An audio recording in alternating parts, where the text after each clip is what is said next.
আচ্ছা, এই ক্লাসে আমরা মূলত হচ্ছে তিনটা কোশ্চেন পড়ব, ঠিক আছে। প্রথমত হচ্ছে অন্তঃকরণের গঠন, তারপরে পড়ব অন্তঃকরণ কিভাবে শ্রবণে সাহায্য করে, এবং তারপরে পড়ব অন্তঃকরণ কিভাবে ভারসাম্য রক্ষায় সাহায্য করে, ঠিক আছে। তো প্রথমে আমরা চলো পড়ে আসি অন্তঃকরণের গঠন।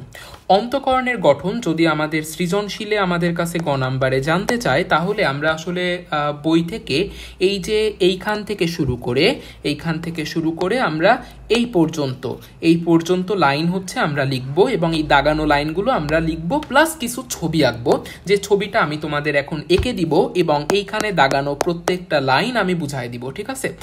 তো আসো আমরা শুরু করি। তার আগে আমরা একটু হালকা দেখে নিই একবার যে অন্তঃকর্ণ জিনিসটা কি। আমরা জানি যে আমাদের কানের হচ্ছে তিনটা পার্ট, একদম বাইরের পার্টকে বলি বহিকর্ণ, মাঝখানের পার্টটাকে বলি মধ্যকর্ণ, এবং একদম ভেতরের যে পার্টটা, যেটা করটির ভেতরে বা আমাদের স্কাল বা মাথার খুলির ভেতরে যে ঢুকে থাকে, এই পার্টকে আমরা বলি হচ্ছে অন্তঃকর্ণ, ঠিক আছে। তো এই অন্তঃকর্ণ সম্পর্কে আমরা এখন পড়ব। তো অন্তঃকর্ণের এই যে ছবিটা, এই ছবিটা থেকে আসলে সব লাইনগুলো খুব ভালোভাবে বোঝানো একটু কষ্টকর। তো আমরা এই ছবিটার আরও একটা ডিটেইলস ভার্সন আঁকবো, ঠিক আছে। তো ভয় পাওয়ার কিছু নেই, ওইটা হচ্ছে আরও সহজ আসলে। তো আসো আমরা শুরু করি। শুরুতে তোমরা একটা চতুর্ভুজ আঁকবা, যে চতুর্ভুজের চারটা বাহুতে চারটা ছিদ্র থাকবে। দেখো, একটু খেয়াল করে দেখো তোমরা, এই একটা বাহু চতুর্ভুজের, এই বাহুতে দেখো এই একটা ছিদ্র, আবার এই একটা বাহু, এই বাহুতে এইখানে একটা ছিদ্র, আবার এই একটা বাহু, এই বাহুতে এইখানে একটা ছিদ্র, এই একটা বাহু, এই বাহুতে এইখানে একটা ছিদ্র, এরকমভাবে একটা চতুর্ভুজ আঁকতেছি আমরা। তো এই যে চতুর্ভুজটা আঁকলাম, এই যে সবুজ কালার দিয়ে আমরা যে রেখাগুলো দিলাম, এই রেখাগুলো দিয়ে আমরা কিন্তু বুঝাচ্ছি হচ্ছে অস্থি বা বোন বা হাড্ডি, ঠিক আছে। তো অন্তঃকর্ণের ভেতরে এরকম অস্থি থাকে, অন্তঃকর্ণের ভেতরে এরকম অস্থিময় কিছু অংশ থাকে। তো এই অস্থির ভেতরে আসলে অবস্থান করে দুইটা ব্যাগ। আমরা এখন সেই দুইটা ব্যাগকে আঁকবো। প্রথম যে ব্যাগটা আমরা আঁকবো, এই ব্যাগটা কিন্তু আকারে একটু বড়, এবং পরের যে ব্যাগটা আমরা আঁকবো, সেই ব্যাগটা কিন্তু আকারে একটু ছোট, এবং প্রথম ব্যাগ থেকে একটু নিচে অবস্থান করে, ঠিক আছে। সো আমরা এখানে কি দেখতে পারলাম, একটা ব্যাগ হচ্ছে বড়, উপরে অবস্থান করে, এবং আর একটা ব্যাগ হচ্ছে ছোট, যেটা নিচে অবস্থান করে।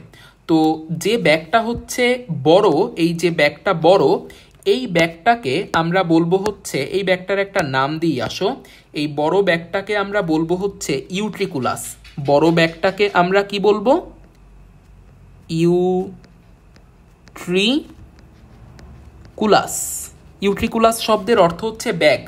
আর এইখানে এই যে ছোট যে ব্যাগটা, ইউট্রিকুলাসের নিচে অবস্থিত, একটু হালকা নিচে অবস্থিত, এই ব্যাগটাকে আমরা বলবো হচ্ছে স্যাকুলাস। এই ব্যাগটাকে আমরা কি বলবো? স্যাকুলাস। তো দুইটা ব্যাগ আমরা পাইলাম, একটা ব্যাগ হচ্ছে ইউট্রিকুলাস এবং আর একটা ব্যাগ হচ্ছে স্যাকুলাস।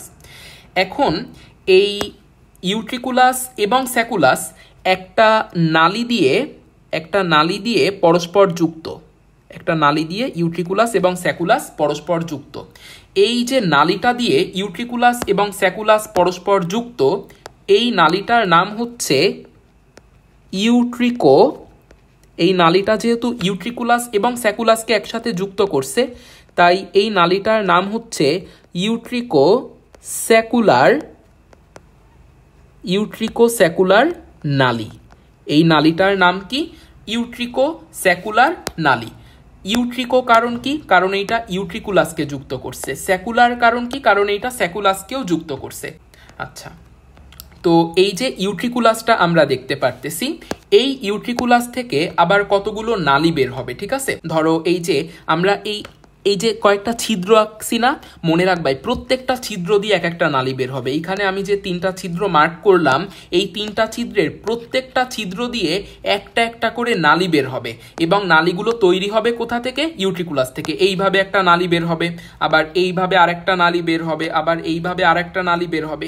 এরকমভাবে তিনটা ছিদ্র দিয়ে পরপর তিনটা নালি বের হবে, এবং নালিগুলো বের হবে কোথা থেকে?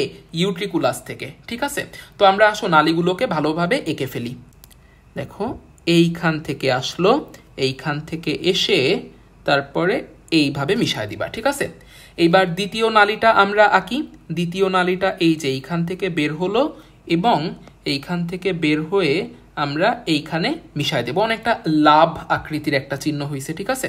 আবার তৃতীয় যে নালীটা তোমরা অ্যাজিউম করতেই পারতেছো এটা কোথা থেকে বের হবে, এবং এইখান থেকে বের হয়ে এসে এইটাকে আমরা এইখানে দিয়ে দিব, ঠিক আছে। সো আমরা দেখতে পারতেছি যে আমাদের ইউট্রিকুলাস থেকে তিনটা নালী বের হচ্ছে। এই যে এই একটা নালী বের হচ্ছে, এই হচ্ছে দ্বিতীয় নালী বের হচ্ছে, এই হচ্ছে তৃতীয় নালীটা বের হচ্ছে। তো এই যে যে নালীগুলো বের হচ্ছে এই নালীগুলোর কথা একটু চিন্তা করো। ধরো এই নালীটার কথাই চিন্তা করো, এই নালীটা যদি বৃত্তাকার হইতো তাহলে এই নালীটার গঠন হইতো কিন্তু এরকম এরকম একটা গঠন হইতো, কিন্তু এই নালীটা কিন্তু সম্পূর্ণ একটা বৃত্ত গঠন করতে পারে নাই। দেখো এই নালীটা সম্পূর্ণ বৃত্ত গঠন করতে পারে নাই, এইখানে এসে থেমে গেছে। সো এই নালীটাকে আমরা বলবো হচ্ছে অর্ধবৃত্তাকার নালী। এই প্রত্যেকটা নালীকেই, এইখানে থাকা প্রত্যেকটা নালীকেই আমরা বলবো হচ্ছে কি অর্ধবৃত্তাকার নালী। তো ইউট্রিকুলাস থেকে উৎপত্তি হয় টোটাল তিনটা অর্ধবৃত্তাকার নালী। এইটা হচ্ছে প্রথম অর্ধবৃত্তাকার নালী, এইটা হচ্ছে দ্বিতীয় অর্ধবৃত্তাকার নালী, এবং এইটা হচ্ছে তৃতীয় অর্ধবৃত্তাকার নালী। তাহলে আসো এই নালীটার নাম আমরা লিখে ফেলি অর্ধ, এই নালীগুলোর নাম হচ্ছে অর্ধবৃত্তাকার নালী। ইউট্রিকুলাস থেকে টোটাল কয়টা অর্ধবৃত্তাকার নালী তৈরি হতে দেখলাম আমরা?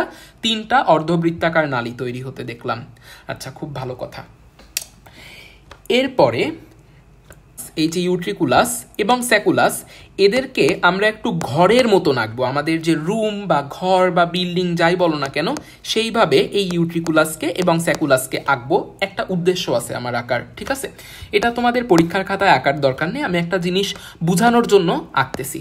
তো আসো প্রথমে আমরা ইউট্রিকুলাসটাকে আঁকি। মনে করো এই যে এইখানে এই যে ঘরটা আমি আঁকলাম, এই ঘরটাকে মনে করো যে এই ঘরটা হচ্ছে ইউট্রিকুলাস। এই ঘরটা হচ্ছে কি? এই ঘরটা হচ্ছে ইউট্রিকুলাস। এই ইউট্রিকুলাসটাকে আমি এইভাবে আঁকছি। আবার আমি পরে আরেকটা ঘর আঁকবো, মনে করো হচ্ছে যে এই ঘরটা হচ্ছে স্যাকুলাস। তাহলে আমাদের প্রথম ঘরটা হচ্ছে ইউট্রিকুলাস আর পরের ঘরটা হচ্ছে কি স্যাকুলাস। প্রথমটা হচ্ছে ইউট্রিকুলাস, পরেরটা স্যাকুলাস। আচ্ছা, তো এই ইউট্রিকুলাসের, এইটা হচ্ছে ইউট্রিকুলাসের ফ্লোর। দেখো ইউট্রিকুলাসের ফ্লোরে বা ইউট্রিকুলাসের একটা সারফেসে কিছু কোষ আছে। ইউট্রিকুলাসের সারফেসে কিছু কোষ আছে। আমরা জানি যে সারফেসে যে সমস্ত কোষ থাকে, জীবদেহের সারফেসে যে সমস্ত কোষ থাকে, সেই সমস্ত কোষকে বলা হয় এপিথেলিয়াম কোষ। সো ইউট্রিকুলাসের এই কোষগুলোর নাম কি? এই কোষগুলোর নাম হচ্ছে এপিথেলিয়াম কোষ। ইউট্রিকুলাসের এই কোষগুলোর নাম হচ্ছে এপিথেলিয়াম কোষ। অপরদিকে স্যাকুলাস নামক যে ঘরটা এখানে আমরা দেখতে পারতেছি, এই ঘরের দেয়ালে কিছু কোষ আছে। দেখো এই ঘরের দেয়ালে কিছু কোষ আছে। সো দেয়ালও তো একটা সারফেসে যে সমস্ত কোষ থাকে সেই সমস্ত কোষকেই আমরা কি বলি? এপিথেলিয়াম কোষ। ফলে এই যে কোষগুলো আমি আঁকলাম, এই কোষগুলোও কি হয়ে যাবে? এই কোষগুলোও হয়ে যাবে এপিথেলিয়াম কোষ। তাহলে আমরা বুঝলাম যে ইউট্রিকুলাসের মেঝেতে কিছু এপিথেলিয়াম কোষ দেখলাম এবং স্যাকুলাসের ওয়ালে কিছু এপিথেলিয়াম কোষ দেখলাম। তো আমরা এখন একটা কাজ করব, এই এপিথেলিয়াম কোষগুলোকে এখন আমরা বড় করে আঁকবো। ইউট্রিকুলাসের এই যে এপিথেলিয়াম কোষ এবং স্যাকুলাসের এপিথেলিয়াম কোষ, এদেরকে আমরা বড় করে আঁকবো। তো এই যে কোষটা আমি আঁকলাম, এই কোষটা মনে করো একটা এপিথেলিয়াম কোষ, এবং যেহেতু এইটা একটা এপিথেলিয়াম কোষ, সেহেতু এইটা একটা কোষ, সেহেতু এইটার কেন্দ্রে হচ্ছে নিউক্লিয়াস আছে। এটা একটা কোষ, এইটার কেন্দ্রে নিউক্লিয়াস আছে, এবং এই কোষের এই যে প্রান্তটা আমরা দেখতে পারতেছি, এই প্রান্তে কিছু পয়েন্টেড জিনিস থাকে, এরকম কিছু পয়েন্টেড জিনিস থাকে বা প্রবর্ধন থাকে, ঠিক আছে। তো আমরা এখন এই প্রবর্ধনগুলোকে আঁকবো। আসো, তো মনে করো এই হচ্ছে একটা প্রবর্ধন, এই আর একটা প্রবর্ধন, এই আর একটা প্রবর্ধন, এই একটা প্রবর্ধন, এই আর একটা, এই আর একটা। তো এপিথেলিয়াম কোষগুলোতে আমরা এই কিছু প্রবর্ধন দেখতে পারতেছি, ঠিক আছে। তো আমরা একটু আগে লিখে ফেলি যে এই কোষগুলোর নাম কি? এই কোষগুলোর নাম হচ্ছে এপিথেলিয়াম কোষ। এপিথেলিয়াম কোষ ইউট্রিকুলাসের মেঝেতে থাকে, স্যাকুলাসের ওয়ালে থাকে এপিথেলিয়াম কোষ। আর এই এপিথেলিয়াম কোষ থেকে যে প্রবর্ধনগুলো বা পয়েন্টেড রিজিয়নগুলো বের হইছে, এই পয়েন্টেড রিজিয়নগুলোকে আমরা বলি হচ্ছে সিলিয়া। এই পয়েন্টেড রিজিয়নগুলোকে আমরা কি বলি? সিলিয়া। তো এপিথেলিয়াম কোষ থেকে যেহেতু সিলিয়া বের হইছে, সিলিয়া মানে হচ্ছে হেয়ার, ঠিক আছে? তুমি বাংলায় বলতে পারো হচ্ছে রোম। তাহলে এপিথেলিয়াম কোষগুলোকে তুমি কি বলতে পারো? এপিথেলিয়াম কোষগুলোকে তুমি বলতে পারো হচ্ছে রোম কোষ। এপিথেলিয়াম কোষগুলোকে কি বলতে পারবা? রোম কোষ বলতে পারবা। তো আমি আসলে এই ইউট্রিকুলাসের মেঝেতে তুমি যে এপিথেলিয়াম কোষ দেখতে পারতেছো এবং স্যাকুলাসের ওয়ালে এই যে এপিথেলিয়াম কোষগুলো দেখতে পারতেছো, এদের জন্য একটা কমন ছবি আঁকছি, ঠিক আছে? সো এই ধরনের এপিথেলিয়ামই এই ইউট্রিকুলাসের মেঝেতেও দেখা যায়, আবার স্যাকুলাসের দেয়ালেও দেখা যায়, ঠিক আছে? ফলে আমরা বলতে পারি এই যে এই এপিথেলিয়াম কোষ বা এই রোম কোষগুলো ইউট্রিকুলাসে আনুভূমিকভাবে থাকে এবং স্যাকুলাসে দেয়ালে থাকে, অর্থাৎ উলম্বভাবে থাকে। এই কথাটা আমাদের বইতে বলা আছে। যাই হোক, তো এই এপিথেলিয়াম কোষগুলোর উপরে হচ্ছে কিছু জেলির মতন জিনিস থাকে। সো আমরা সেই জেলির মতন জিনিসগুলোকে এখন আঁকার চেষ্টা করব। এইটা হচ্ছে আমাদের, এই দেখো এই যে সিলিয়া, এগুলো হচ্ছে সিলিয়া। সিলিয়ার উপরে কি আছে? জেলির মতন আবরণ আছে।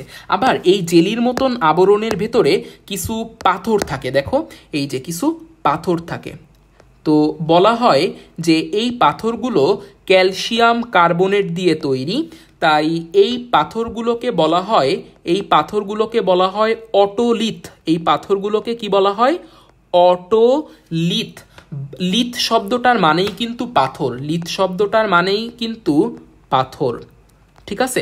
ওই যে পড়ছো না লিথোফাইট মানে যেগুলো পাথরের গায়ে জন্মায়, তাই না? সেরকম আমরা পড়ছিলাম। যাই হোক, তো অটোলিথ বা এই পাথরগুলোকে বলা হয় অটোকোনিয়া। এই পাথরগুলোর নামই কিন্তু অটোকোনিয়া। তোমাদের গাজী আজমল স্যারের বইতে এখানে একটা মিস্টেক করা হয়েছে। এই পাথরগুলোর নামই কিন্তু অটোকোনিয়া, জেলিটার নাম কিন্তু অটোকোনিয়া না, পাথরগুলোর নামই হচ্ছে অটোকোনিয়া। ক্লিয়ার? আচ্ছা, তো আমরা এইখানে আসলে যে জিনিসটা দেখতে পারতেছি যে কিছু পাথর দেখতে পারতেছি, কিছু পাথর, এবং পাথরগুলো একটা জেলির ভেতরে ডুবে আছে। হ্যাঁ, তো এই জেলি এবং পাথর, এই পুরো জিনিসটাকে আমরা বলি হচ্ছে একটা মেমব্রেন। এই পুরো জিনিসটাকে আমরা বলি হচ্ছে একটা মেমব্রেন। এই মেমব্রেনটার নাম আমরা কি দিতে পারি? যেহেতু এই মেমব্রেনের ভেতরে পাথর বা অটোলিথ আছে, তাই এই পুরো মেমব্রেনটাকে আমরা বলতে পারি হচ্ছে অটোলিথের মেমব্রেন, বা আমরা বলতে পারি এই পুরো মেমব্রেনটাকে অটোলিথিক মেমব্রেন। এই পুরো মেমব্রেনটাকে আমরা বলে দিই আসো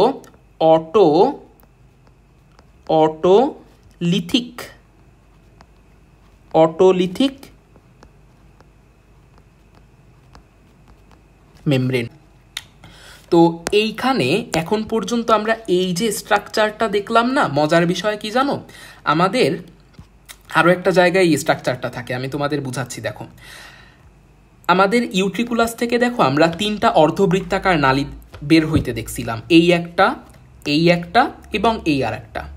তো এই অর্ধবৃত্তাকার নালীগুলোর, মনে করো আমি বলতে পারি না যে এই অর্ধবৃত্তাকার নালীটার গোড়ার অঞ্চল হচ্ছে এইটা, এই অর্ধবৃত্তাকার নালীটার গোড়ার অঞ্চল হচ্ছে এইটা, এই অর্ধবৃত্তাকার নালীটার গোড়ার অঞ্চল হচ্ছে এইটা। তো এই অর্ধবৃত্তাকার নালীগুলোর গোড়ার অঞ্চলে কিছু ফাঁপা জায়গা থাকে। দেখো এই একটা ফাঁপা জায়গা, এখানে এই একটা ফাঁপা জায়গা, এই একটা ফাঁপা জায়গা। আমি পার্মানেন্ট কালার দিয়ে লিখি এই ফাঁপা জায়গাগুলোকে। তো এইখানে দেখো এই একটা ফাঁপা জায়গা আছে, এই দ্বিতীয় অর্ধবৃত্তাকার নালীর এইখানেও একটা ফাঁপা জায়গা আছে, তৃতীয় অর্ধবৃত্তাকার নালীর এইখানেও একটা ফাঁপা জায়গা আছে, ঠিক আছে? তো এই যে ফাঁপা যে জায়গাগুলো আমরা দেখতে পারতেছি, এই ফাঁপা জায়গাগুলোকে কিন্তু আমরা বলি হচ্ছে অ্যাম্পুলা। বায়োলজিতে যে কোনো ফোলা বা ফাঁপা জায়গাকে আমরা বলি হচ্ছে অ্যাম্পুলা। সো এই ফাঁপা জায়গাগুলোকে আমরা বলতে পারি হচ্ছে অ্যাম্পুলা।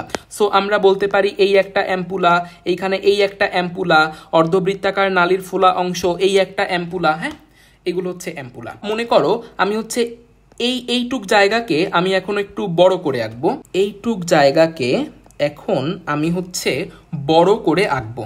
তাহলে কিভাবে বড় করে আঁকতে পারি এইটুক জায়গাকে? আসো এইখানে আঁকি, একটা ফোলা জায়গা আঁকি আমরা, ঠিক আছে? অর্ধবৃত্তাকার নালীর একটা ফোলা জায়গা এভাবে আঁকি। এই দেখো একটা ফোলা জায়গা, অর্ধবৃত্তাকার নালীর একটা ফোলা জায়গা। এই ফোলা জায়গাটার নাম হচ্ছে অ্যাম্পুলা এবং এই হচ্ছে আমাদের সেই অর্ধবৃত্তাকার নালী। এই হচ্ছে কি অর্ধবৃত্তাকার নালী। তাহলে আমরা দেখতেছি যে এই হচ্ছে আমাদের অর্ধবৃত্তাকার নালীটা এবং এই অর্ধবৃত্তাকার নালীর গোড়ার এই যে ফোলা অংশটা, এই ফোলা অংশটার নামই কিন্তু অ্যাম্পুলা। এই জায়গাটার নাম হচ্ছে অ্যাম্পুলা। তো অ্যাম্পুলার ভেতরেও কিন্তু এই যে এই ধরনের সিমিলার স্ট্রাকচার আমরা দেখতে পারবো। তো দেখো অ্যাম্পুলার ভেতরেও আমরা এই যে এপিথেলিয়াম কোষ দেখতে পারতেছি, যে কোষগুলোর থেকে কিছু রোম বের হইছে। সো এই কোষগুলোকে আমরা কি বলবো? এই কোষগুলোকে বলবো রোম কোষ। আবার একটা এপিথেলিয়াম কোষ দেখতে পারতেছি যেটা থেকে এরকম সূক্ষ্ম সূক্ষ্ম রোম বের হইছে। সো এইটাকেও আমরা কি বলতে পারবো? এটাকেও বলতে পারবো হচ্ছে রোম কোষ। সো এরপরে আমরা এই আরো একটা এপিথেলিয়াম কোষ দেখতে পারতেছি, এইখান থেকেও কিছু সূক্ষ্ম সূক্ষ্ম রোম বের হইছে। ফলে এই এপিথেলিয়াম কোষটাকেও আমরা কি বলতে পারবো? রোম কোষ। আর যেহেতু এরা এপিথেলিয়াম কোষ, এরা তো এক ধরনের কোষ, সো এদেরকে আমরা একটু নিউক্লিয়াসও দিয়ে দিই। হ্যাঁ, এবং আরো কিছু কোষ থাকে এই এপিথেলিয়াম কোষগুলোর নিচে, যারা এই এপিথেলিয়াম কোষগুলোকে একটু সাপোর্ট দেয়। দেখো আরো কিছু কোষ দেখতে পারতেছি, এই কোষগুলো হচ্ছে এপিথেলিয়ামকে সাপোর্ট দেয়। ফলে এই যে সাপোর্ট দানকারী এই কোষগুলোকে আমরা বলতে পারি হচ্ছে সাপোর্টিং কোষ। সাপোর্ট দানকারী কোষগুলোকে আমরা কি বলতে পারি? সাপোর্টিং কোষ। আর সাপোর্টিং কোষের উপরে অবস্থিত এই যে প্রবর্ধনযুক্ত এই যে কোষগুলো, এই কোষগুলোকে একটু আগেই দেখো আমরা পড়ছিলাম যে এই কোষগুলোকে কি বলা হয়? এপিথেলিয়াম কোষ, বা আমাদের বইতে যেটা বলা আছে রোম কোষ। ঠিক আছে, তো এই কোষগুলোকে আমরা বলে দিলাম হচ্ছে রোম কোষ। তো এইখানে এই রোম কোষগুলোর উপরেও আমরা জেলির মতন একটা আবরণ দেখতে পারবো। দেখো এই যে জেলির মতন এই যে আবরণীটা, এইটা কিন্তু মসজিদের ডোমের মতন একটা জায়গা তৈরি করছে। হ্যাঁ, সো মসজিদের ডোমকে আমরা বলতে পারি কুপুলা। ডোমের মতন জায়গাকে আমরা কি বলতে পারি? কুপুলা। ফলে এইখানে আমরা এই যে জেলির মতন যে জিনিসগুলো এখানে আমরা দেখতে পারতেছি, যে জিনিসটা ডোম শেপড হয়ে আছে, এই ডোম শেপড জেলির মতন এই জিনিসটার নাম আমরা কি দিয়ে দিব? ডোম শেপড জেলির মতন এই জিনিসগুলোর নাম আমরা দিয়ে দিব হচ্ছে কুপুলা। ঠিক আছে, তো এইটা হচ্ছে কথা। এখন আমাদের কথা হচ্ছে ভাইয়া এইটার সাথে এই স্ট্রাকচারটার সাথে এই স্ট্রাকচারটার পার্থক্য কি? দেখো এই স্ট্রাকচারটার ভেতরে অনেক পাথর আছে, অনেক অটোলিথ বা অটোকোনিয়াম আছে, কিন্তু এইখানে কিন্তু ওরকম কোনো পাথর নাই। ঠিক আছে, এইখানে কোনো পাথর নাই। ফলে এই জেলির মতন এই স্ট্রাকচারটার নাম আমরা দিয়ে দিছি হচ্ছে কুপুলা। আর এইখানে পুরো স্ট্রাকচারটার নাম কিন্তু আমরা দিব হচ্ছে ম্যাকুলা। এইখানে পুরো স্ট্রাকচারটার নাম কি? এই পুরো স্ট্রাকচারটার নাম হচ্ছে ম্যাকুলা। ম্যাকুলা কোথায় থাকে? ইউট্রিকুলাসের মেঝেতে থাকে, স্যাকুলাসের ওয়ালে থাকে। হ্যাঁ, তো একটা জিনিস তাহলে আমরা ক্লিয়ার যে এই পুরো জিনিসটার নাম হচ্ছে কিন্তু ম্যাকুলা। এইখানে শুধু এই জেলিটার নাম কিন্তু ম্যাকুলা না, এখানের পুরো স্ট্রাকচারটার নাম হচ্ছে ম্যাকুলা। আর এই ছবিতে শুধুমাত্র এই জেলির মতন এই জিনিসটার নাম কিন্তু কুপুলা। ঠিক আছে, শুধুমাত্র জেলির মতন এই জিনিসটার নাম কুপুলা। এরপরে আমাদের কথা হচ্ছে যে এই যে এপিথেলিয়াম কোষগুলো আমরা দেখতে পারতেছি, এইখানে এই যে এপিথেলিয়াম কোষগুলো আমরা দেখতে পারতেছি, এই এপিথেলিয়াম কোষগুলোর নিচে স্নায়ুর শেষ প্রান্ত থাকে। কি থাকে?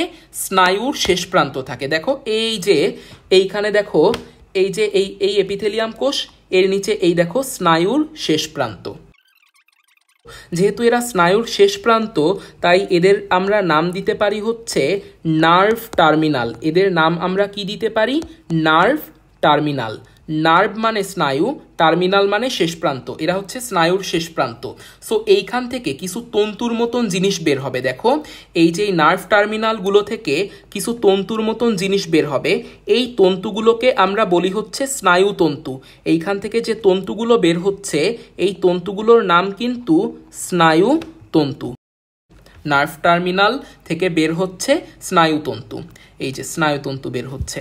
আবার সেম জিনিস ঘটবে আমাদের এই অ্যাম্পুলার এই এপিথেলিয়াম কোষগুলোর ক্ষেত্রে। দেখো এই এপিথেলিয়াম কোষগুলোর নিচেও এরকম নার্ভ টার্মিনাল থাকে, এবং এই নার্ভ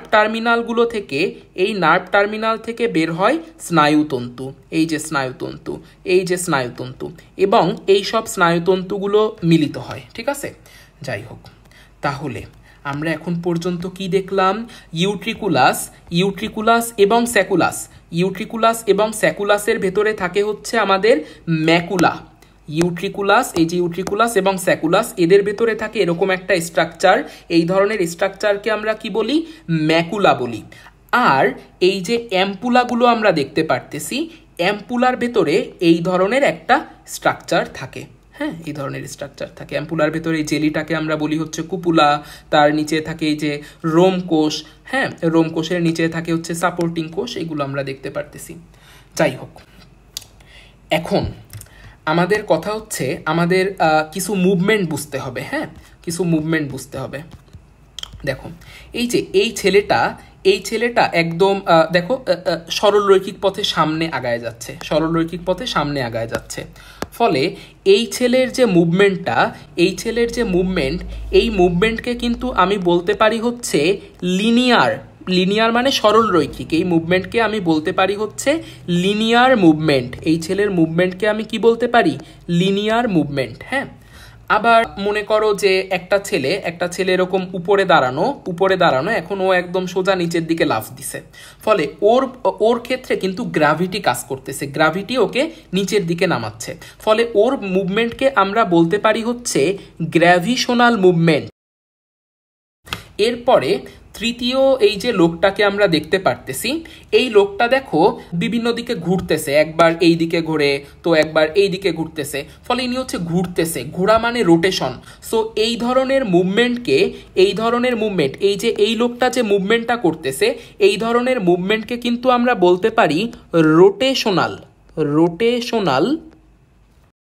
তো কথা হচ্ছে ভাই, আপনি এই মুভমেন্ট আমাদের এখন কেন পড়াচ্ছেন? তো মনে হচ্ছে ফিজিক্স পড়াচ্ছেন। ঠিক আছে, আসলে এইটা আমাদের লাগবে। তো আসো, কেন লাগবে সেইটা আমরা এখনই পড়ব। আমরা এইখানে দেখলাম যে আমরা কিছু এপিথেলিয়াম কোষ আঁকছি, যে এপিথেলিয়াম কোষগুলোর উপরে অনেক রোম আছে। এই যে রোম আছে, হ্যাঁ, রোম আছে, রোমের উপরে জেলি আছে। হ্যাঁ, এই যে এই স্ট্রাকচার দেখলাম। তারপরে এইখানেও সেম জিনিস দেখতে পারতেছি, এই যে রোম, হ্যাঁ, এই রোম আছে, রোমের উপরে কি আছে? জেলি আছে। ফলে তুমি যখন বিভিন্ন দিকে ঘুরবা, বা তুমি হচ্ছে উপর থেকে তুমি বিভিন্ন দিকে ঘুরলা, তুমি উপর থেকে নিচে লাফ দিলা, বা তুমি লিনিয়ার মুভমেন্টের মাধ্যমে সরলরৈখিক পথে গেলা, হ্যাঁ, তখন কি হবে? এই যে এই জেলির মতন এই যে পদার্থগুলো না, জেলির মতন এই পদার্থগুলো তখন নাড়াচাড়া করবে বিভিন্ন দিকে, তখন নাড়াচাড়া করবে। এবং জেলির মতন এই পদার্থগুলো যদি বিভিন্ন দিকে নাড়াচাড়া করে, তখন তোমার এই সিলিয়াগুলো নাড়াচাড়া করবে, সিলিয়াগুলো যখনই নাড়াচাড়া করবে, তখনই এইখানে থাকা এই যে স্নায়ুতন্তুগুলো আছে, এই স্নায়ুতন্তুগুলো হয়ে যাবে উদ্দীপ্ত, মানে স্টিমুলেটেড হয়ে যাবে একদম, মানে এরা এক্সাইটেড হয়ে যাবে। এবং এক্সাইটেড হয়ে এরা বিভিন্ন সংকেত কোথায় পাঠায় দিবে? আমরা জানি স্নায়ুগুলো সংকেত কোথায় নিয়ে যায়? স্নায়ুরা সংকেত হচ্ছে ব্রেইনে নিয়ে যায়। যেহেতু এই স্নায়ুতন্তুগুলো সংকেত ব্রেইনে নিয়ে যাচ্ছে, তাই এই স্নায়ুতন্তুগুলোকে আমরা বলতে পারি হচ্ছে সেন্সরি। এই স্নায়ুতন্তুগুলোর প্রকৃতি কেমন? সেন্সরি। আমরা জানি স্নায়ুতন্তু হচ্ছে দুই ধরনের হইতে পারে, সেন্সরি আর মোটর। যে সমস্ত স্নায়ুতন্তু কোনো একটা সিগন্যালকে মস্তিষ্কের দিকে নিয়ে যায়, ব্রেইনের দিকে নিয়ে যায়, সেই সমস্ত স্নায়ুতন্তুকে কিন্তু আমরা বলি সেন্সরি স্নায়ুতন্তু। ঠিক আছে, ফলে এইখানে থাকা স্নায়ুতন্তুগুলো কিন্তু, এই স্নায়ুতন্তুগুলো হচ্ছে অবশ্যই সেন্সরি স্নায়ুতন্তু। সেন্সরি এর বাংলা কিন্তু সংবেদী, এটা ভুলবা না। সেন্সরি এর বাংলা হচ্ছে সংবেদী। ফলে এই স্নায়ুতন্তুগুলো যেহেতু সেন্সরি, তাহলে যে এপিথেলিয়াম কোষগুলো থেকে এই সেন্সরি স্নায়ুতন্তুগুলো তৈরি হয়েছে, এই এপিথেলিয়াম কোষকে বা এই রোম কোষকে আমি বলতে পারি সেন্সরি বা সংবেদী রোম কোষ। এই রোম কোষকে আমি কি বলতে পারি? সংবেদী রোম কোষ। আমি নামটা লিখে দিই, বইতে কিন্তু এই ওয়ার্ডটা ইউজ করা হয়েছে যে সংবেদী রোম কোষ। হ্যাঁ, এই রোমকোষের পুরো নাম হচ্ছে সংবেদী রোমকোষ। আমি আশা করতেছি ব্যাপারটা তোমরা বুঝতে পারছো। না বুঝলে আবার আসো, পরের উদাহরণে আসো। এই যে আমরা অ্যাম্পুলার ভেতরেও আমরা ঠিক সেম কাহিনী দেখতে পারবো। এইখানেও আমরা জেলির মতন পদার্থ দেখতে পারতেছি। হ্যাঁ, সো একটা মানুষ যখন বিভিন্ন দিকে ঘুরবে, তখন কিন্তু এইখানের এই জেলির মতন পদার্থগুলো মুভ করবে, বিভিন্ন দিকে মুভ করবে। তখন এইখানে থাকা এই যে সিলিয়াগুলো আছে, এই সিলিয়াগুলো বিভিন্ন দিকে মুভ করবে। সিলিয়াগুলো যখনই মুভ করবে, তখনই এই স্নায়ুতন্তুগুলো হচ্ছে এক্সাইটেড হয়ে যাবে, এবং স্নায়ুতন্তুগুলো থেকে বিভিন্ন সিগন্যাল তখন কোথায় চলে যাবে? বিভিন্ন সিগন্যাল তখন চলে যাবে হচ্ছে ব্রেইনে। ফলে একটা ব্যাপার দেখো, আগের স্নায়ুতন্তুর মতন এই স্নায়ুতন্তুগুলোও কিন্তু ব্রেইনের দিকে সিগন্যাল পাঠাচ্ছে। এরাও কোন দিকে সিগন্যাল পাঠাচ্ছে? ব্রেইনের দিকে। ফলে এই স্নায়ুতন্তুগুলোকেও আমি বলতে পারি সেন্সরি বা সংবেদী স্নায়ুতন্তু। এই সংবেদী স্নায়ুতন্তু কোন কোষ থেকে বের হচ্ছে? এই এপিথেলিয়াম কোষ বা এই রোমকোষ থেকে বের হচ্ছে। তাহলে এই রোমকোষকেও আমি কি বলতে পারি? এই রোমকোষকেও কিন্তু আমি পুরো নাম বলতে পারি সংবেদী রোমকোষ। আশা করতেছি এই জিনিসটা তোমরা বুঝতে পারছো। আমরা পড়লাম যে এই এপিথেলিয়াম কোষগুলো থেকেও সংকেত ব্রেইনে যাবে, এই এপিথেলিয়াম কোষ থেকেও সংকেত ব্রেইনে যাবে। এখন কথা হচ্ছে কখন এই এপিথেলিয়াম কোষ থেকে সংকেত ব্রেইনে যাবে আর কখন এই এপিথেলিয়াম কোষগুলো থেকে সংকেত ব্রেইনে যাবে। কখন কখন কোনটা থেকে ব্রেইনে যাবে সংকেত, সেই ব্যাপারটা আমাদের বুঝতে হবে। তাহলে আমরা এখন লিখব যে যখন হচ্ছে তুমি রোটেশনাল মুভমেন্ট করবা, যখন তুমি ঘুরবা, রোটেশনাল মুভমেন্ট করবা, তখন কেবলমাত্র তখনই এই এপিথেলিয়াম কোষগুলো থেকে, এই নার্ভ টার্মিনাল থেকে, এই স্নায়ুতন্তু থেকে সংকেতগুলো ব্রেইনে যাবে। আর যখন তুমি হচ্ছে লিনিয়ার মুভমেন্ট করবা, যখন তুমি লিনিয়ার বা সরল রৈখিক মুভমেন্ট করবা, মনে করো তুমি দৌড় দিচ্ছ বা তুমি মোটর সাইকেল চালাচ্ছ সোজা রাস্তা বরাবর, যখন তুমি লিনিয়ার মুভমেন্ট করবা, বা যখন তুমি উপর থেকে নিচে লাফ দিবা, অর্থাৎ তুমি গ্র্যাভিশনাল মুভমেন্ট করবা, গ্র্যাভিশনাল মুভমেন্ট করবা, তখন কেবলমাত্র তখন এই এপিথেলিয়াম কোষগুলো থেকে স্নায়ু উদ্দীপনা, এই স্নায়ুতন্তুর মাধ্যমে আমি বলি বিভিন্ন সিগন্যাল বা বিভিন্ন সংকেত এই স্নায়ুতন্তুগুলোর মাধ্যমে ব্রেইনে যাবে। তাহলে আমি কি বললাম? যখন তুমি রোটেশনাল মুভমেন্ট করবা তখন অ্যাম্পুলার ভেতরের রোমকোষগুলো হচ্ছে এই রোমকোষগুলো থেকে যে সিগন্যাল সেইটা স্নায়ুতন্তু হয়ে ব্রেইনে চলে যাবে। আর যখন তুমি লিনিয়ার মুভমেন্ট করবা বা তুমি গ্র্যাভিশনাল মুভমেন্ট করবা, কেবলমাত্র তখন এই ম্যাকুলার যে স্নায়ুতন্তুগুলো আছে এই স্নায়ুতন্তুগুলো থেকে বিভিন্ন সংকেত বা সিগন্যাল ব্রেইনে যাবে।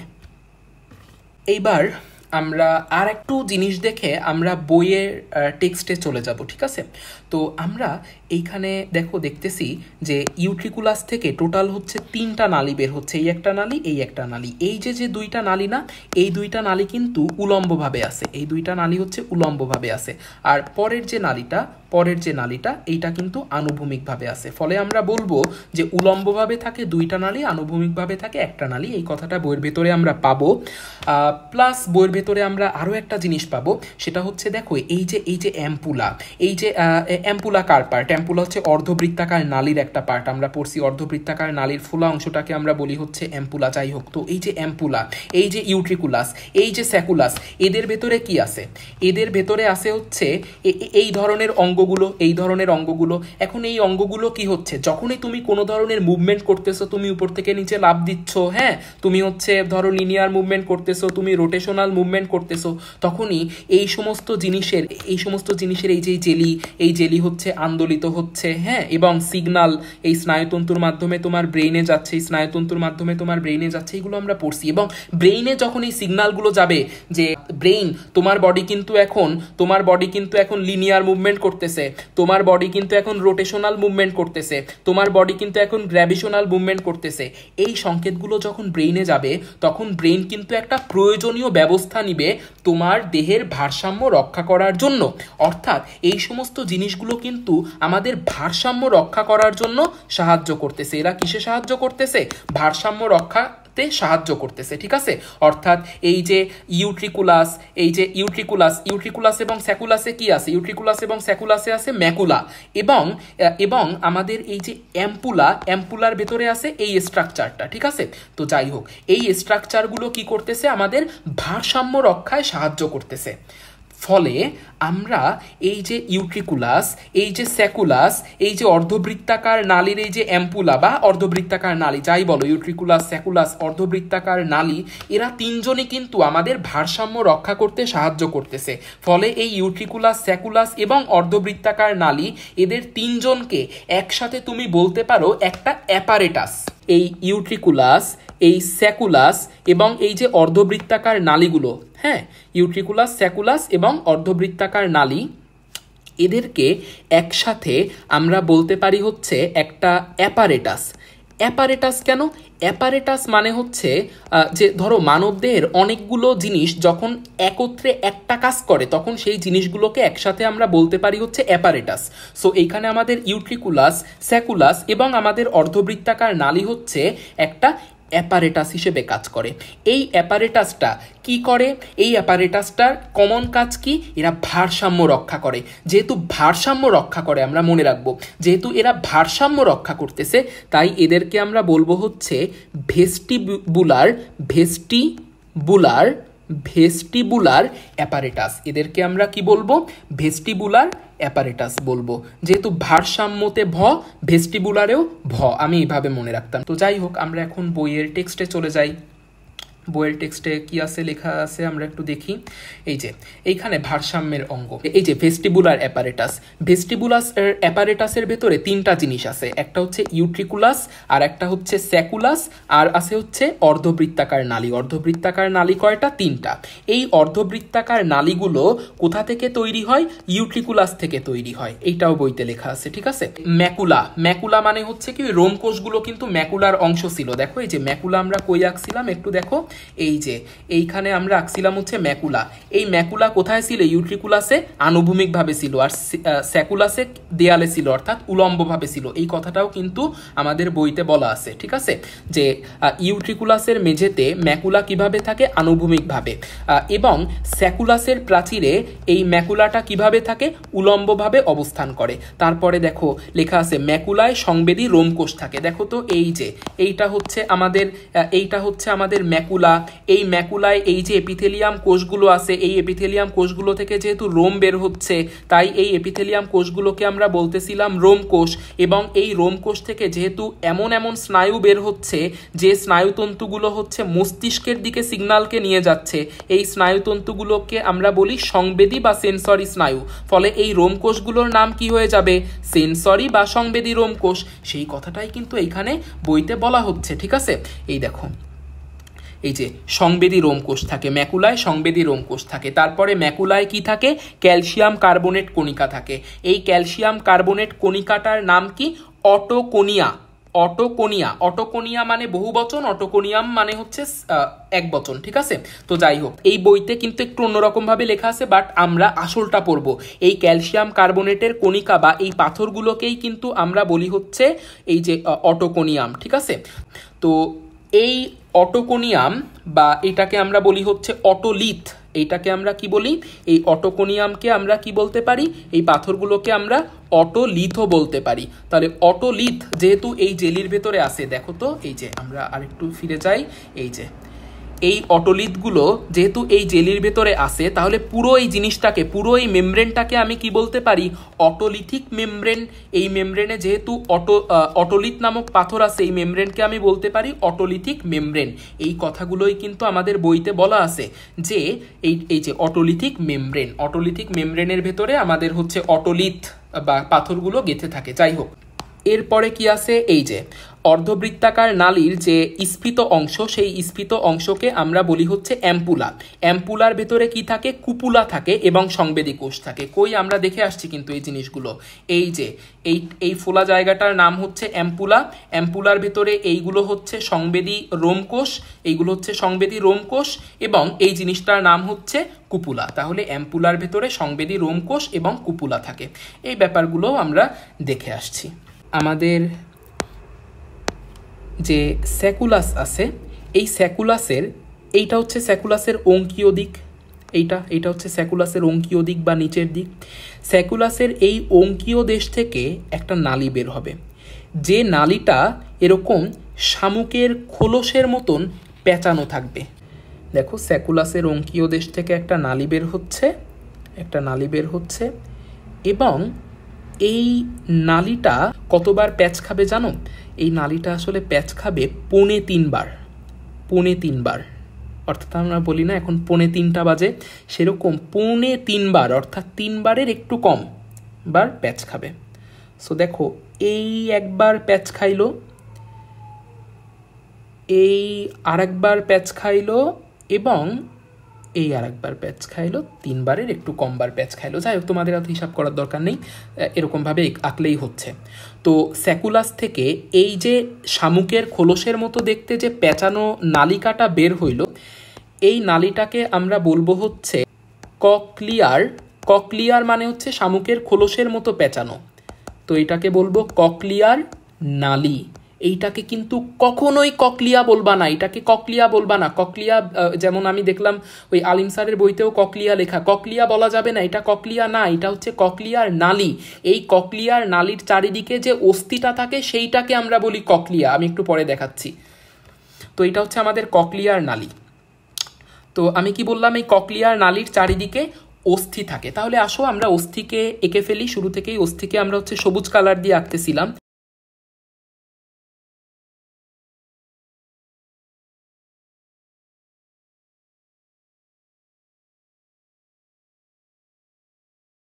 তো এইভাবে আমরা ককলিয়া এঁকে দিলাম।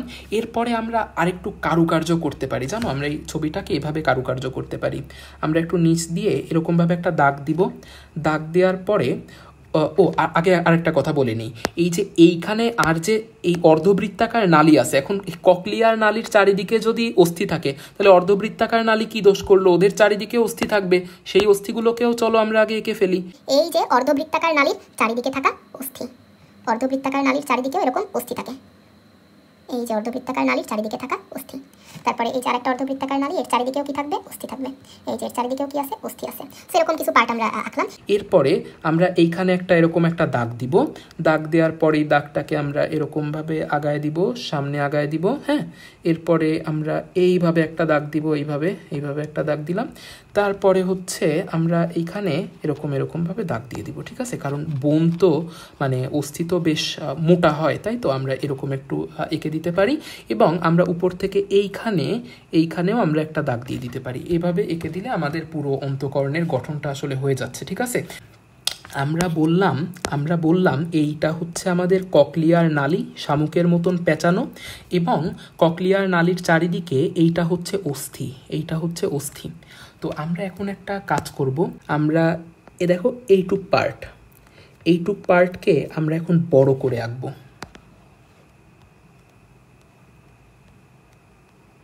এইটুক পার্টকে আসো আমরা বড় করে আঁকি। যে দেখো, উপরে একটা অস্থি, নিচে একটা অস্থি। সো অস্থির পুরো পার্টটা এভাবে আমাদের আঁকতে হবে, ঠিক আছে? এভাবে আমরা অস্থির পুরো পার্টটা আঁকি। আসো আগে এই যে এভাবে আমরা অস্থির পুরো পার্টটা এঁকে ফেললাম, ঠিক আছে? তো অস্থির ভেতরে কি আছে? অস্থির ভেতরের এই পার্টে আছে ককলিয়ার নালি।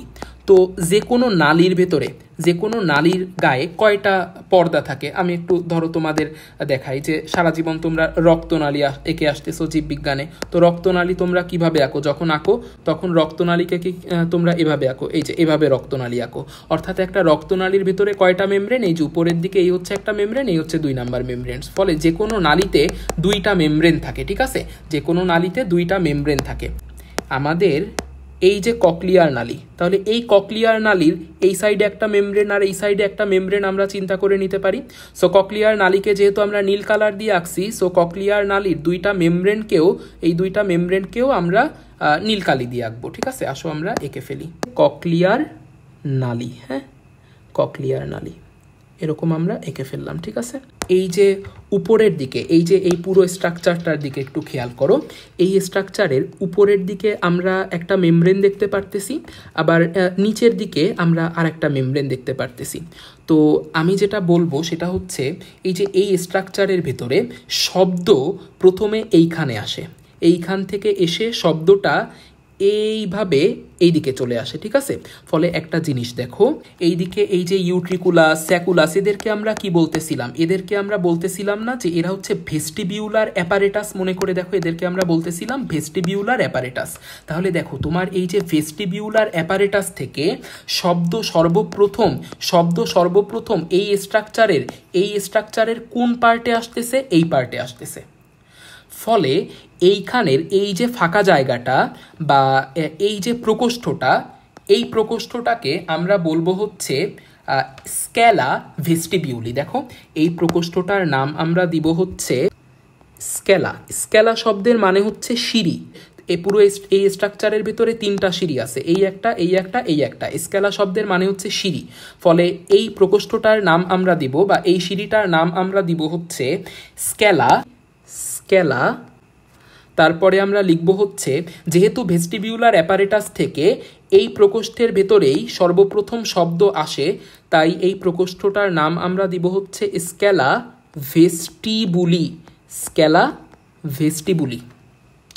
এরপরে এই যে সিঁড়িটা, আমি কি বলছি, এখানে 3টা সিঁড়ি আছে, এই একটা সিঁড়ি, এই আর একটা সিঁড়ি, এই আর একটা সিঁড়ি। সো প্রত্যেক সিঁড়িকেই আমরা কি বলবো? স্ক্যালা। প্রত্যেক সিঁড়িকেই আমরা কি বলবো, বা প্রত্যেক প্রকোষ্ঠকেই আমরা কি বলবো? স্ক্যালা। তো প্রথমটাকে আমরা বললাম স্ক্যালা ভেস্টিবুলি। এখন দেখো, এই স্ক্যালাটা কিন্তু মাঝখানে আছে, ফলে এই স্ক্যালাকে আমরা বলতে পারি হচ্ছে স্ক্যালা মিডিয়া। এই স্ক্যালাকে আমরা বলবো হচ্ছে মিডিয়া, কারণ হচ্ছে মাঝখানে আছে। এবং আমাদের থার্ড যে স্ক্যালাটা আছে, এই স্ক্যালাকে আমরা বলবো হচ্ছে স্ক্যালা টিম্পেনি। কেন এইটাকে স্ক্যালা টিম্পেনি বলা হচ্ছে সেটা আমি তোমাদের একটু পরে বলতেছি। তো এইখানে দেখো, আমরা 2টা মেমব্রেন বা 2টা পর্দা দেখতে পারতেছি। এই একটা পর্দা, এই পর্দাটার নাম কি হবে আমরা জানবো, এবং এই আর একটা পর্দা। সো যেহেতু এই পর্দাটার উপরে স্ক্যালা ভেস্টিবুলি অবস্থিত, তাই এই পর্দা বা এই মেমব্রেনটাকে বলা হয় ভেস্টিবিউলার মেমব্রেন। সো আমরা লিখে ফেলি, এই পর্দাটার নাম কি?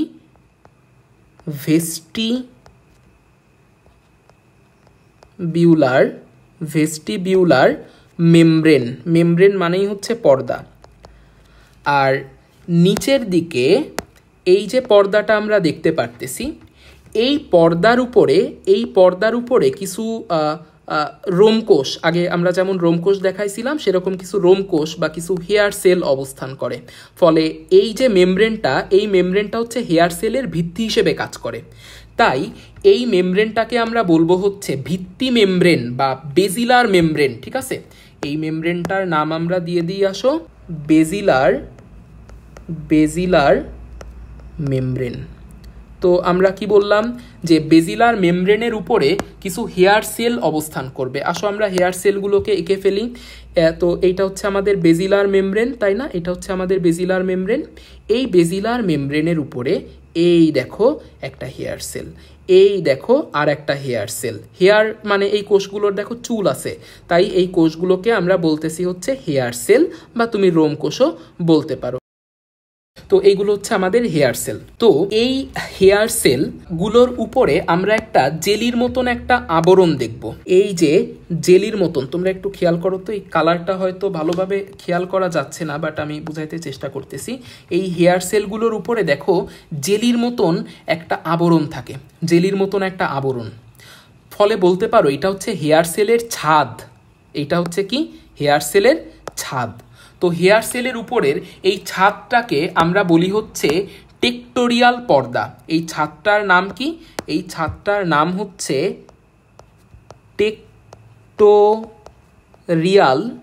টেক্টোরিয়াল পর্দা। এই ছাদটার নাম কি?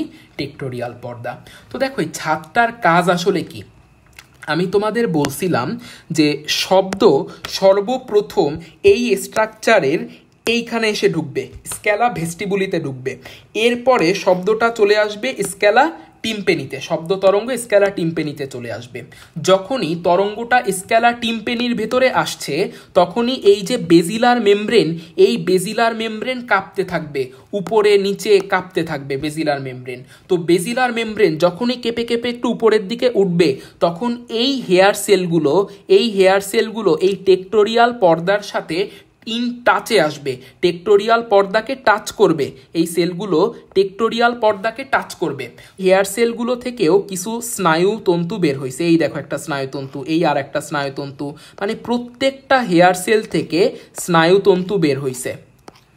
এই হেয়ার সেলগুলোর হেয়ার যখনই টেক্টোরিয়াল পর্দাকে যখনই এরা হচ্ছে টাচ করবে, টেক্টোরিয়াল পর্দাকে টাচ করবে এই হেয়ারগুলো, তখনই এই স্নায়ুতন্তুগুলোর মাধ্যমে সিগনাল কোথায় চলে যাবে? সিগনালটা চলে যাবে হচ্ছে আমাদের ব্রেইনে। হ্যাঁ, এবং আমাদের ব্রেইনে তখন একটা শ্রবণের অনুভূতি সৃষ্টি হবে এবং আমরা শুনতে পারবো। তো এইটাই হচ্ছে কথা। তো আমি কি বললাম, আমি আরেকবার রিপিট করতেছি, সেটা হচ্ছে শব্দ তরঙ্গ এই স্ট্রাকচারের কোন পার্টে সর্বপ্রথমে আসবে? স্ক্যালা ভেস্টিবুলিতে। স্ক্যালা ভেস্টিবুলি থেকে শব্দ তরঙ্গটা চলে আসবে স্ক্যালা টিম্পেনিতে।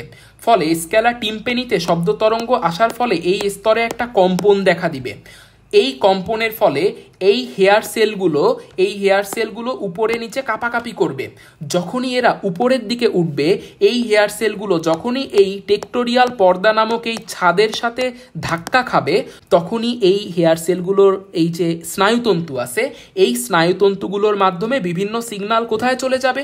ব্রেইনে চলে যাবে। এবং এই সিগন্যালগুলো যখনই ব্রেইনে যাবে, তখনই আমরা আসলে শুনতে পারবো। অ্যাট লাস্ট একটা কথা তোমাদের একটু বলবো, যে আমাদের আসলে এই সমস্ত জায়গায় দুই ধরনের তরল পদার্থ থাকে, একটার নাম এন্ডোলিম্ফ আর একটার নাম হচ্ছে পেরিলিম্ফ। সো কোথায় এন্ডোলিম্ফ থাকে, কোথায় পেরিলিম্ফ থাকে, সেইটা আমি তোমাদের একটু বলবো। তো এইখানে দেখো, এই যে নীল কালারের যত স্ট্রাকচার আমি আঁকতেছি, নীল কালারের যত স্ট্রাকচার এই ছবিতে আমি আঁকছি, নীল কালারের দেখো, নীল কালার দিয়ে আমি আসলে কি আঁকছি? ইউট্রিকুলাস আঁকছি, ইউট্রিকোস্যাকুলার নালী আঁকছি, স্যাকুলাস আঁকছি, তাই না? তারপরে ককলিয়া আঁকছি, তারপরে হচ্ছে অর্ধবৃত্তাকার নালী আঁকছি। তো এই যে নীল কালার দিয়ে আমি যা যা আঁকছি, এই নীল কালারের জিনিসগুলো আসলে বিভিন্ন ধরনের পর্দা দিয়ে তৈরি। নীল কালারের জিনিসগুলো কি দিয়ে তৈরি? এই নীল কালারের এই জিনিসগুলো হচ্ছে পর্দা দিয়ে তৈরি। ফলে নীল কালারের এই জিনিসগুলোকে আমরা বলতে পারি হচ্ছে, নীল কালারের এই জিনিসগুলো হচ্ছে পর্দাময় বা মেমব্রেনাস। নীল কালারের এই জিনিসগুলো হচ্ছে কি? নীল কালারের এই জিনিসগুলো হচ্ছে মেমব্রেনাস।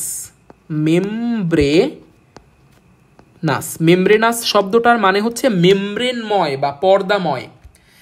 আর যেহেতু এরা গোলক ধাঁধার মতন তৈরি করছে, দেখো নীল কালারের স্ট্রাকচারগুলো দেখছো অনেকটা গোলক ধাঁধার মতন তৈরি করছে না? গোলক ধাঁধার মতন এই যে এইদিকে গোলক ধাঁধার মতন তৈরি করছে। ফলে এই পুরো এই গোলক ধাঁধার মতন এই স্ট্রাকচারকে আমরা বলতে পারি হচ্ছে ল্যাবিরিন্থ মানেই হচ্ছে গোলক ধাঁধা।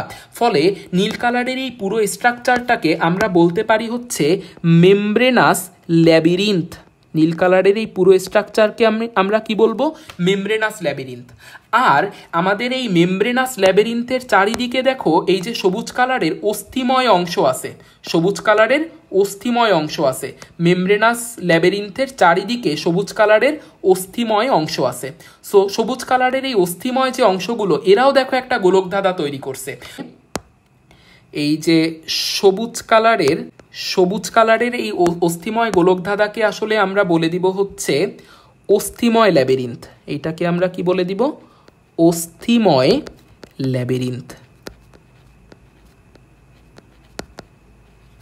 এখন একটা জিনিস মনে রাখবা, যে আমাদের এই মেমব্রেনাস ল্যাবিরিন্থের ভেতরে এক ধরনের সাদা সাদা জিনিস অবস্থান করে। আমি একটু আঁকার চেষ্টা করি, দেখি সাদা কোন কালার দিয়ে দেওয়া যায়।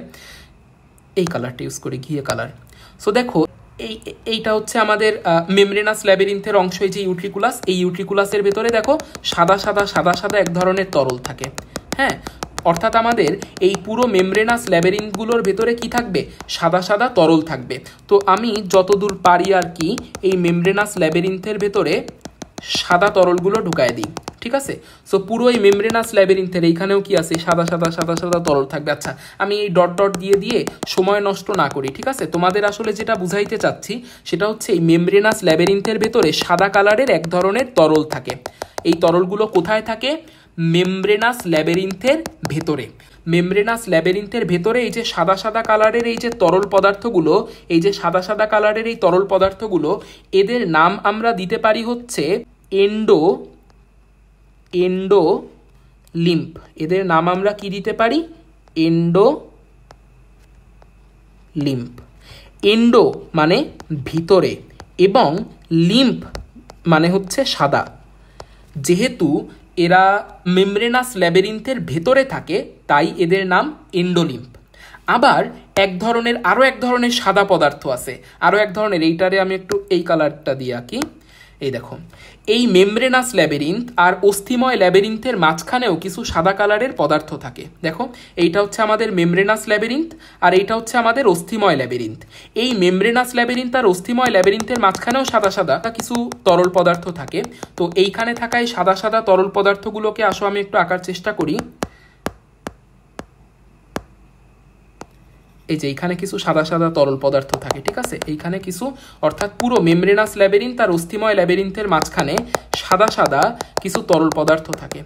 এই সাদা সাদা তরল পদার্থগুলোকে আমরা কি বলতে পারি? যেহেতু এরা সাদা কালারের, সুতরাং এরাও হচ্ছে লিম্ফ। যেহেতু এরা সাদা কালারের, এরাও হচ্ছে লিম্ফ। কিন্তু এরা কোথায় আছে? মানে মেমব্রেনাস ল্যাবিরিন্থের ভেতরে কোন ধরনের তরল আছে? আমরা বলছিলাম মেমব্রেনাস ল্যাবিরিন্থের ভেতরে এন্ডোলিম্ফ আছে। আর এই যে তরলগুলো আমরা আঁকতেছি এরা কিন্তু মেমব্রেনাস ল্যাবিরিন্থের চারিদিকে আছে। এই তরলগুলো কোথায় আছে? মেমব্রেনাস ল্যাবিরিন্থের চারিদিকে আছে। ফলে এদেরকে আমরা নাম দিয়ে দিব পেরি। পেরি মানে হচ্ছে চারিদিকে। পেরি শব্দটার মানেই হচ্ছে কি? চারিদিকে। যেহেতু এরা মেমব্রেনাস ল্যাবিরিন্থের চারিদিকে থাকে তাই এদেরকে আমরা বলবো হচ্ছে পেরিলিম্ফ। তো এইটাই হচ্ছে আমাদের কথা। আশা করি আমাদের বইয়ের সব পার্টি এখন আমরা পারবো। আসো আমরা দেখে আসি। এখান থেকে শুরু করি যে শ্রবণ অঙ্গ। আমরা এই যে এই ইউট্রিকুলাস, স্যাকুলাস, অর্ধবৃত্তাকার নালী, এই যে এদেরকে একসাথে আমরা আসলে বলতেছিলাম হচ্ছে এই ভারসাম্যের অঙ্গ, এবং ভারসাম্যের অঙ্গের বর্ণনা আমরা দিয়ে ফেলছি। এই ককলিয়াটাকে আমরা বলি হচ্ছে আসলে শ্রবণের অঙ্গ। তো এখন আমরা ককলিয়া নিয়ে আমরা বর্ণনা দিব। আসো, তো এখানে কি বলছে দেখো, যে মানুষের শ্রবণের সাথে সংশ্লিষ্ট অঙ্গকে বলা হয় ককলিয়া। হ্যাঁ, আমরা দেখছি যে এই যে ককলিয়া যখন আমরা এই যে নিচে আঁকছিলাম, এই যে নিচে আমরা এই ককলিয়ার একটা গঠন আমরা আঁকছিলাম, তো আমরা দেখছিলাম যে এই স্ক্যালা ভেস্টিবুলি থেকে যখন স্ক্যালা টিম্পেনিতে শব্দ আসে তখন এই হেয়ার সেলগুলো কম্পিত হয়। টেক্টোরিয়াল পর্দার সাথে যখন হেয়ারগুলো বা রোমগুলো ঘষা লাগে তখন হচ্ছে এইখানে থাকা এই হেয়ার সেলগুলোতে থাকা স্নায়ুতন্তুগুলো থেকে বিভিন্ন সিগন্যাল ব্রেইনে যায় এবং তখন আমরা কি পাই? শুনতে পাই। অর্থাৎ আমরা যে শুনতে পাই কিসের কারণে? ককলিয়ার কারণে। ঠিক আছে, আমরা ককলিয়ার কারণে শুনতে পাই, পুরো ককলিয়াটার কারণেই আমরা শুনতে পাই। তাহলে এই কথাটাই বলা হচ্ছে যে মানুষের শ্রবণের সাথে সংশ্লিষ্ট অঙ্গকে বলা হচ্ছে ককলিয়া। ককলিয়া কোথা থেকে বের হয়? স্যাকুলাসের অঙ্কীয় দেশ থেকে বের হয়। হ্যাঁ, আমরা দেখো এই যে স্যাকুলাসের এইটা হচ্ছে নিচের দিক বা অঙ্কীয় দেশ, এইখান থেকে বের হয়েছে আমাদের ককলিয়া। আচ্ছা, স্যাকুলাসের অঙ্কীয় দেশ থেকে বের হয়েছে। এইটা হচ্ছে শামুকের খোলসের মতো পেঁচানো। এই যে ককলিয়া জিনিসটা মানেই কিন্তু শামুকের খোলকের মতো পেঁচানো। এই ককলিয়া প্রায় কতটুক দীর্ঘ? 25 মিলিমিটার দীর্ঘ। এরপরে ককলিয়ার ভেতরে কয়টা পর্দা থাকে? 2টা পর্দা থাকে। একটার নাম হচ্ছে রেসনার ঝিল্লি আর একটার নাম হচ্ছে বেসিলার ঝিল্লি। এই দেখো, এই যে এইখানে 2টা পর্দা আমরা দেখছিলাম। দেখো এই যে ককলিয়ার এইটুক গঠন আমরা এই যে এইখানে আঁকছিলাম এবং এইখানে আমরা টোটাল কয়টা পর্দা দেখছিলাম? 2টা পর্দা দেখছিলাম। উপরের পর্দাটার নাম কি ছিল? Vestibular membrane. এই ভেস্টিবুলার মেমব্রেনকে আবিষ্কার করছিল হচ্ছে বিজ্ঞানী রেসনার। তাই এই ভেস্টিবুলার মেমব্রেনের অপর নামই হচ্ছে রেসনার্স মেমব্রেন বা রেসনারের ঝিল্লি। ঠিক আছে, আর নিচের ঝিল্লিটার নাম কি ছিল? এটার নাম ছিল হচ্ছে বেজিলার মেমব্রেন। যেহেতু এইটা হেয়ার সেলের বেজ হিসেবে কাজ করতেছে তাই এর নাম হচ্ছে বেজিলার মেমব্রেন। তাহলে আসো আমরা এই যে বেজিলার ঝিল্লি, 2টা ঝিল্লি আমরা দেখতে পারলাম, এবং এই 2টা ঝিল্লি দিয়ে বা এই যে 2টা মেমব্রেন আমরা দেখতে পারতেছি, এই 2টা মেমব্রেন দিয়ে কয়টা প্রকোষ্ঠে ভাগ আছে? 3টা প্রকোষ্ঠ। এই একটা। উপরের প্রকোষ্ঠের নাম কি? Scala vestibuli. নিচের প্রকোষ্ঠের নাম কি? স্ক্যালা টিম্পেনি। মাঝখানেরটার নাম কি? Scala media. ঠিক আছে, তো আমি একটা জিনিস তোমাদের বলতে ভুলে গেছি। এই যে স্ক্যালা টিম্পেনির নাম কেন টিম্পেনি হইলো? কারণ টিম্পেনি শব্দটার মানেই হচ্ছে শোনা। হ্যাঁ, তো স্ক্যালা টিম্পেনির কারণেই স্ক্যালা টিম্পেনির এই লেয়ারের উপরেই এই যে হেয়ার সেলগুলো থাকে এবং স্ক্যালা টিম্পেনিতে যখন শব্দ তরঙ্গ আসে, স্ক্যালা টিম্পেনিতে যখন হচ্ছে তরঙ্গায়িত হয় তখনই তো আমাদের এই হেয়ার সেলগুলো উপরে নিচে উঠে এবং আমরা শুনতে পাই, তাই না? ফলে স্ক্যালা টিম্পেনি কিন্তু শুনতে সাহায্য করে। যেহেতু যেহেতু এই লেয়ারটা শুনতে সাহায্য করে, তাই কিন্তু এই প্রকোষ্ঠটার নাম হচ্ছে স্ক্যালা টিম্পেনি। এইটা কিন্তু কথা। আচ্ছা, এরপরে আরেকটা কথা আছে, সেটা হচ্ছে যে দেখো এই যে মেমব্রেন, এইটা তো মেমব্রেন, আমরা জানি যে নীল কালার দিয়ে আমরা কি আঁকছিলাম, নীল কালার দিয়ে আমরা মেমব্রেন আঁকছিলাম। ফলে এই যে এইটা কি, এইটা হচ্ছে মেমব্রেন, এই যে এইটা কি, এইটা হচ্ছে মেমব্রেন, আর এইটা কি, এইটা হচ্ছে আমাদের অস্থি। তাহলে মেমব্রেন, এই যে মেমব্রেন আর অস্থির মাঝখানে যে তরলটা থাকবে সেই তরলটার নাম কি বলো? মেমব্রেন আর অস্থির মাঝখানে থাকে হচ্ছে পেরিলিম্ফ। আর এইটা একটা মেমব্রেন, এই আর একটা মেমব্রেন, এই দুই মেমব্রেনের মাঝখানে দেখো এই দুইটাই হচ্ছে মেমব্রেন। তাহলে দুই মেমব্রেনের মাঝখানে আমরা কোন ধরনের তরল পাবো? দুই মেমব্রেনের মাঝখানে পাবো হচ্ছে এন্ডোলিম্ফ, আর এন্ডোলিম্ফের বাইরে এইখানে আর এইখানে আমরা কি পাবো? পেরিলিম্ফ পাবো। এই কথাগুলো কিন্তু বইতে বলা হয়েছে যে তিনটা প্রকোষ্ঠ আমরা টোটাল দেখতে পাই। একটা হচ্ছে একদম উপরের দিকে স্ক্যালা ভেস্টিবুলি, যেটা হচ্ছে পেরিলিম্ফে পূর্ণ, মাঝখানেরটা স্ক্যালা মিডিয়া যেটা এন্ডোলিম্ফে পূর্ণ, এবং একদম নিচেরটা হচ্ছে স্ক্যালা টিম্পেনি যেটা পেরিলিম্ফে পূর্ণ, ঠিক আছে। এবং দুইটা যে ঝিল্লির নাম রেস্নার ঝিল্লি, বেসিলার ঝিল্লি অলরেডি বলে ফেলছি। তারপরে হচ্ছে বেসিলার ঝিল্লির উপরে কিছু কি থাকে, আমি কি বলছিলাম? বেসিলার ঝিল্লির উপরে কিছু হেয়ার সেল থাকে, এবং একটু আগেই আমরা জেনে আসছি এই যে হেয়ার সেল, এই যে হেয়ার সেলগুলো আসলে কি? এই হেয়ার সেলগুলো আসলে এপিথেলিয়াম কোষ, অর্থাৎ বেসিলার ঝিল্লির উপরে কি থাকে? কিছু হেয়ার সেল থাকে, বা আমরা বলতে পারি এপিথেলিয়াম কোষ থাকে, ঠিক আছে। সো কিছু এপিথেলিয়াম কোষ থাকে।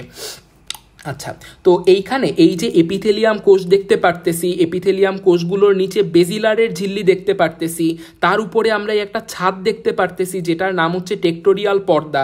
এই তিনটা জিনিসকে একসাথে আমরা বলি হচ্ছে অর্গ্যান অফ কর্টি। তাহলে অর্গ্যান অফ কর্টির ভিতরে কারা কারা পড়ে?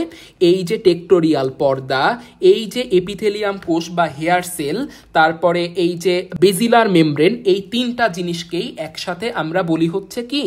Organ of Corti. Organ of কর্টিতে কি থাকে? রোম কোষ থাকে। হ্যাঁ, এই যে হেয়ার সেলগুলোর নামই তো রোম কোষ, এই হেয়ার সেলগুলোর নামই তো রোম কোষ। এবং কেন এইটাকে সংবেদী বলা হচ্ছে তা তোমরা অলরেডি জানো, কারণ এই রোম কোষগুলো থেকে স্নায়ুতন্তু বের হচ্ছে, যে স্নায়ুতন্তুগুলো মস্তিষ্কের দিকে সংকেত বহন করে নিয়ে যাচ্ছে, ঠিক আছে এইটা। তারপরে এই যে বলা হচ্ছে যে এই রোম কোষের সংখ্যা হচ্ছে প্রায় 25,000। হ্যাঁ, তারপরে দেখো ককলিয়ার ঊর্ধ্ব আর নিম্ন প্রকোষ্ঠ একটা নলাকার অংশের সাহায্যে পরস্পর যুক্ত। দেখো ককলিয়ার ঊর্ধ্ব প্রকোষ্ঠ হচ্ছে এইটা, ককলিয়ার নিম্ন প্রকোষ্ঠ হচ্ছে এইটা। এই ঊর্ধ্ব প্রকোষ্ঠ এবং এই নিম্ন প্রকোষ্ঠ এই দেখো একটা সরু নালীর মাধ্যমে, এরকম একটা সরু নালীর মাধ্যমে এরা যুক্ত হয়েছে। ককলিয়ার ঊর্ধ্ব এবং নিম্ন প্রকোষ্ঠ এই সরু নালীটার মাধ্যমে যুক্ত হয়েছে, তাই এই সরু নালীটার নাম হচ্ছে হেলিকোট্রিমা। হেলিকোট্রিমা, সরু নালীটার নাম কি? হেলিকোট্রিমা। হেলিকো শব্দটার মানে হচ্ছে পেঁচানো, হেলিকো শব্দটার মানেই কি? পেঁচানো। এই নালীটার নাম তাই কি হচ্ছে? হেলিকোট্রিমা। তো এইগুলোই হচ্ছে আমাদের কথা। আর আরও একটা জিনিস, একটা বেসিক আমি একটু বলতে পারি, সেটা হচ্ছে দেখো এই যে আমাদের অ্যাম্পুলার ভেতরে যে রোমকোষগুলো ছিল, সেই রোমকোষগুলো থেকে কিছু স্নায়ুতন্তু বের হলো, এই যে কিছু স্নায়ুতন্তু বের হলো। আবার আমাদের হচ্ছে এই যে ম্যাকুলা থেকেও আমরা দেখতে পারতেছি হচ্ছে কিছু স্নায়ুতন্তু বের হয়েছে, এই স্নায়ুতন্তুগুলো একত্রে যুক্ত হলো। তো দেখো এই যে ম্যাকুলা বলো, এই যে এইখানে আমরা যে ম্যাকুলার কথা বলতেছি, আবার এইখানে এই যে অ্যাম্পুলার ভেতরের এই যে স্ট্রাকচারগুলোর কথা বলতেছি, এদের আলটিমেট গোল কি? এদের আলটিমেট গোল হচ্ছে তোমার ভারসাম্য রক্ষা করা। এইখানে আমরা একটু ভালো করে দেখাচ্ছি যে দেখো আমাদের এই অ্যাম্পুলা থেকে কিছু স্নায়ুতন্তু বের হইছে, আবার আমাদের এই যে ম্যাকুলা থেকেও স্নায়ুতন্তু বের হইছে। তো এই স্নায়ুতন্তুগুলো মিলিত হয়ে এইখানে এসে দেখো একটা স্নায়ু তৈরি করছে। ফলে এই যে স্নায়ুটা তৈরি করলো, এই স্নায়ুটার নাম আমরা দিব হচ্ছে ভেস্টিবিউলার স্নায়ু। এই স্নায়ুটার নাম কি? এখানে থাকা এই স্নায়ুটার নাম হচ্ছে, আরো বড় করে আঁকি, এই স্নায়ুটার নাম হচ্ছে কি? ভেস্টিবিউলার স্নায়ু।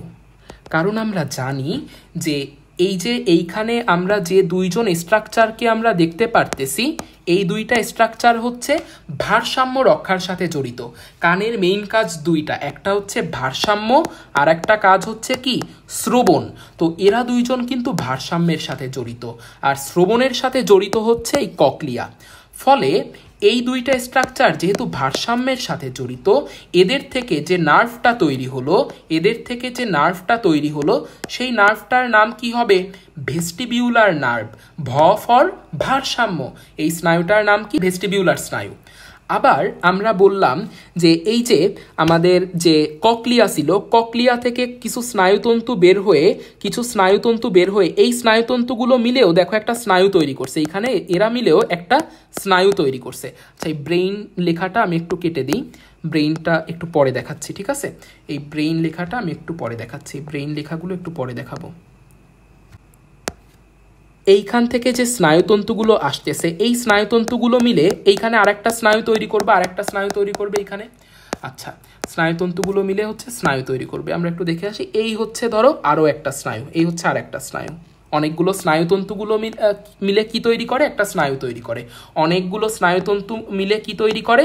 স্নায়ু তৈরি করে। অনেকগুলো স্নায়ুতন্তু মিলে স্নায়ু তৈরি করে। তো এই স্নায়ুটা কোথা থেকে আসছে? এই স্নায়ুটা যেহেতু ককলিয়া থেকে আসছে, তাই এই স্নায়ুটার নাম হচ্ছে ককলিয়ার স্নায়ু। এই স্নায়ুটার নাম কি? এই স্নায়ুটার নাম হচ্ছে ককলিয়ার স্নায়ু। তো আমি একটা কাজ করি, এই লেখাটাকে আমি একটু এইদিকে নিয়ে আসি, আসো।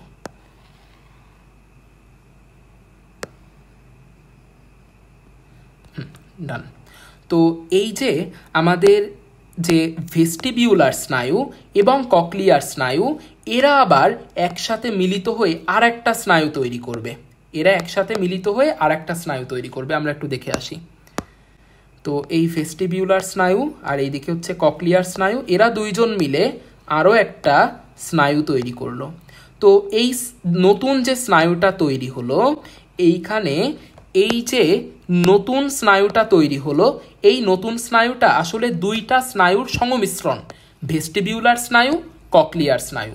ফলে এই নতুন স্নায়ুটাকে আমি বলতে পারি ভেস্টিবিউলো ককলিয়ার স্নায়ু। তাহলে নতুন স্নায়ুটার নাম আমরা লিখে ফেলি। নতুন স্নায়ুটার নাম হবে ভেস্টিবিউলো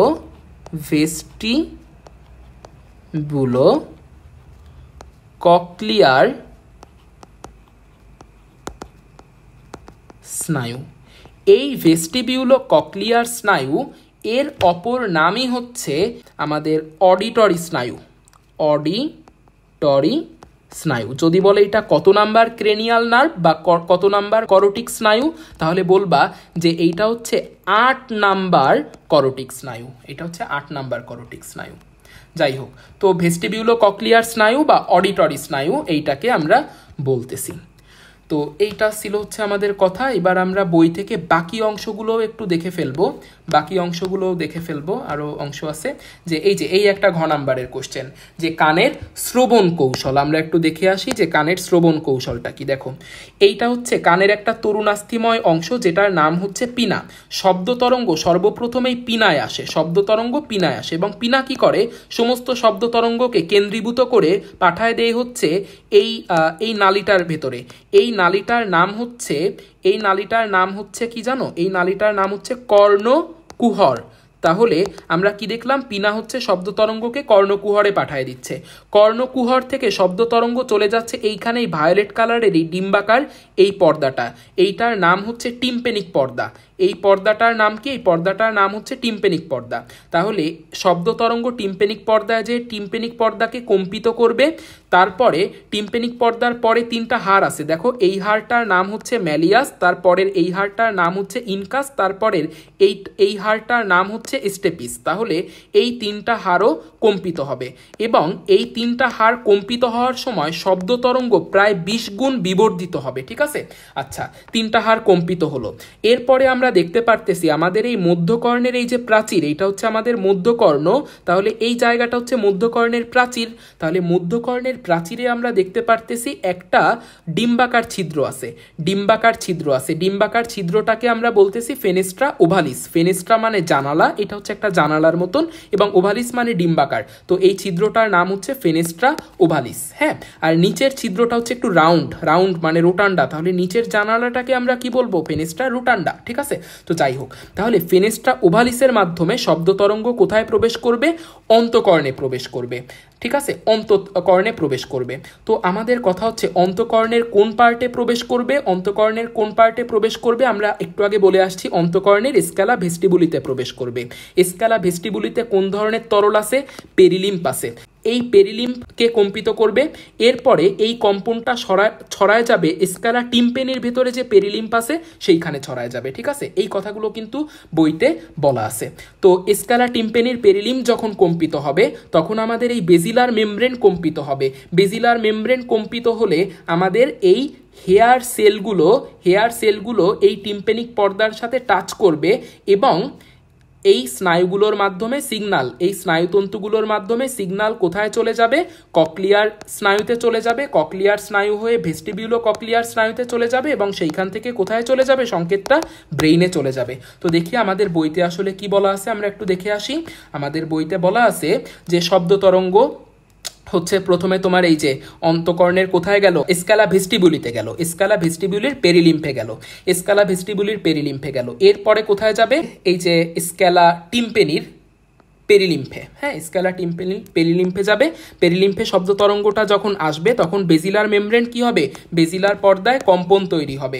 বেজিলার পর্দায় কম্পন তৈরি হলে রোমকোষগুলো কি হয়ে যাবে? টেক্টোরিয়াল পর্দার সাথে ঘষা খাবে এবং রোমকোষগুলো উদ্দীপিত হয়ে যাবে, এবং সেই উদ্দীপনাটা বা সেই সংকেতটা অডিটরি স্নায়ুর মাধ্যমে কোথায় চলে যাবে? মস্তিষ্কে চলে যাবে, এবং মানুষ শুনতে পারবে। ঠিক আছে, এরপরে আসে হচ্ছে আমাদের ভারসাম্য রক্ষার কৌশল। এগুলো সব আমরা পড়ে ফেলছি। দেখো, এই যে অ্যাম্পুলার ভেতরে সংবেদী রোমকোষ থাকে, আমরা পড়ছি অ্যাম্পুলার ভেতরে সংবেদী রোমকোষ থাকে, এবং রোমকোষগুলোর উপরে হচ্ছে কুপুলা নামক জেলির মতো বস্তু থাকে। ঠিক আছে, দেখো এগুলো সবই আমরা পড়ছি, যে এইটা ছিল হচ্ছে আমাদের এই ফোলা জায়গাটা ছিল অ্যাম্পুলার ভেতরে এইগুলো হচ্ছে আমাদের সংবেদী রোমকোষগুলোর উপরে কি আছে? কুপুলা নামক জিনিস আছে। এগুলো আমরা পড়ে ফেলছি, সংবেদী রোমকোষগুলোর উপরে কুপুলা নামক জিনিস থাকে, সেগুলো আমরা পড়ে ফেলছি। এরপরে কি আছে? এরপরে আছে হচ্ছে যে এইখানে স্যাকুলা লিখছে। দেখো, ইউট্রিকুলাস আর স্যাকুলাসে নাকি স্যাকুলা থাকে না, কিন্তু এইখানে তোমরা লিখে নাও ম্যাকুলা। এইখানে লিখে নেবা কি? ম্যাকুলা। তাহলে ইউট্রিকুলাস এবং স্যাকুলাসে কি থাকে? ম্যাকুলা থাকে। ম্যাকুলার ভেতরে কি থাকে? ক্যালসিয়াম কার্বোনেটের দানা থাকে। হ্যাঁ, ম্যাকুলার ভেতরে এই যে ক্যালসিয়াম কার্বোনেট দানা থাকে। এই অটোলিথিক মেমব্রেন কি আমরা পড়ায় ফেলছি। হ্যাঁ, এই ম্যাকুলার ভেতরে রোমকোষ থাকে, এগুলো আমরা পড়ায় ফেলছি। তারপরে এই রোমকোষগুলো উদ্দীপিত হলে স্নায়ু মস্তিষ্কে যায়, মস্তিষ্ক হচ্ছে তারপরে ভারসাম্য, আসলে সব পার্টি আমরা পড়ায় ফেলছি। ঠিক আছে, সো এখানে আসলে আমাদের আর কোনো জিনিসই বাকি নাই। So and.